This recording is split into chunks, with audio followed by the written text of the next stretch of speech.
Nous allons voir comment éditer des plaques dans CP 3D. Pour ce faire, nous ouvrons le menu Plaques en haut de l'interface. Tout d'abord, décrire section permet de modifier la géométrie d'un groupe de plaques. Nous sélectionnons les plaques à éditer avec le bouton gauche de la souris ou par capture. Puis, nous confirmons avec un clic droit. Dans la fenêtre surgissante, nous modifions l'épaisseur de la plaque dans les unités de mesure sélectionnées et spécifions les données du module de réaction sur Z local, si souhaité. Pour appliquer les modifications, nous cliquons sur Accepter. En utilisant l'option suivante, Décrire position, nous ajustons la position des plaques par rapport à leur plan de définition. Là encore, nous devons sélectionner les plaques avec le bouton gauche et confirmer avec le bouton droit.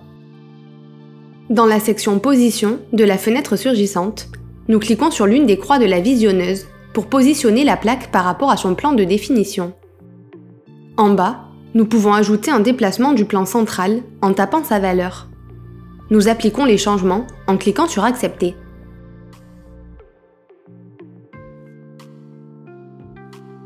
Les plaques sont discrétisées via un maillage de triangle. Dans Discrétisation, nous éditons les paramètres pour configurer la discrétisation d'un groupe de plaques. Après avoir sélectionné les plaques et confirmé en faisant clic droit, nous écrivons la taille maximale des côtés d'un triangle dans la fenêtre surgissante.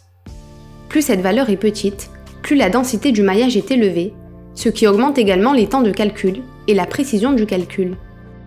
Pour inverser le sens de l'axe Z des plaques, nous sélectionnons l'option correspondante et un groupe de plaques à l'aide du bouton gauche. En faisant clic droit, la direction de l'axe Z local des plaques sélectionnées est inversée.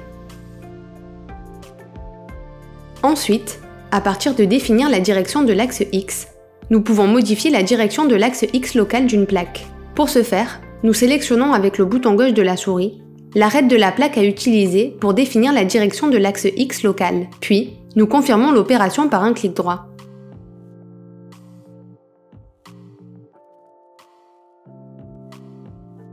Avec Éditer la direction des axes locaux, nous éditons l'angle formé par les axes locaux d'un groupe de plaques par rapport à l'orientation prédéfinie par l'arête qui détermine la direction de l'axe X local.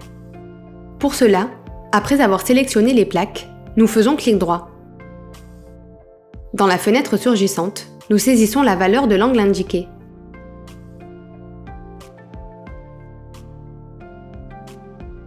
Enfin, avec Décrire matériau, nous éditons le matériau d'un groupe de plaques. De la même manière, nous sélectionnons les plaques avec le bouton gauche et cliquons avec le bouton droit pour confirmer la sélection.